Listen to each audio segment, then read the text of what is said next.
Ladies and gentlemen, boys and girls, welcome back to a new episode of News That Makes You Go, huh? I'm your host and oh man, do we have some head scratchers today. So buckle up and be ready to laugh your socks off as we dive into the hilarious news stories of March 2024. Alright folks, gather around because Uncle Sam has a case of selective privacy panic. You know, the same government that is letting Meta run wild, scooping up our data like it's toilet paper during the Corona pandemic. TikTok is where we see teenagers do weird stuff like cringe dances, lip syncing on other people their videos, and making questionable fashion choices. I'm not saying they are not doing it, but let's get real here. Do you really think other social media platforms are sitting on our digital gold mine, not using it? When you set foot on the internet, your privacy is as safe as a chocolate bar in a daycare. I can just imagine the White House meetings about TikTok. Alright folks, TikTok's gotta go. That's where the real danger lies. With all those home videos, cringe dances and cat scare videos. It's a danger to society. We gotta love it when old people who are like 16 hours away from their graves are making big decisions about our future for the next generations. I mean, what's next? Are they gonna ban avocado toast because it's a threat to our society? Are they gonna outlaw selfies because it's a hazard to our self-esteem? But hey, until then, I'm here scrolling through TikTok, enjoying the cringe and the chaos. Because if the government wants to take away our privacy, they better come prepared to take those phones from our dead,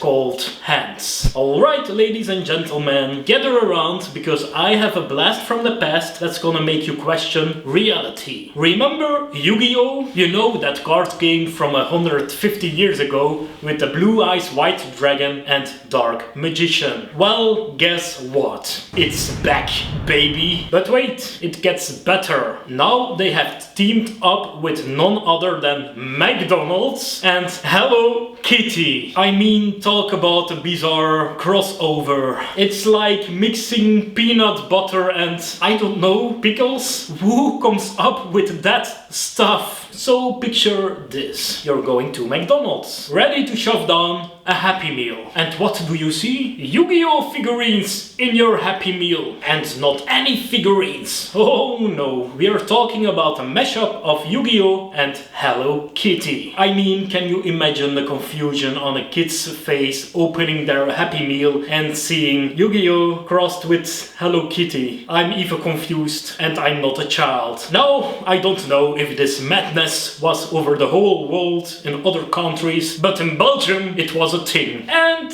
apparently it was a big hit. I can't wait till the day when we see Ronald McDonald fight Pikachu over the last McNugget of the box. I would pay to see that. Ha! I've got a story that's gonna blow your mind. And before anyone jumps to conclusions, I just want to say I'm not high. I am not on drugs. This shit is real. Realer than reality TV. Apparently, they wanted to shake things up a little bit in Tokyo. How, you ask? By making Godzilla, yes, that's right, Godzilla, the terror of Tokyo, the king of the monsters, the ultimate urban destroyer, a police chief for one day. Can you imagine being a criminal that day in Tokyo? Alright boys, let's pull off this heist. Godzilla stomping down the streets. Well, on second thought, let's turn ourselves in. I mean, who needs a SWAT team when you have a 300-foot tall reptile with atomic breath on your side? So maybe Tokyo is a little bit crazy, but they sure know how to keep us entertained. Ah, March, where the priorities of the US government is a social media platform, the month where Yu-Gi-Oh and Hello Kitty decided to have a wild night out and ended up mashing up like a bad Tinder date, and where crime rates were never so low in Tokyo after they made Godzilla a police chief for one day. See you next month!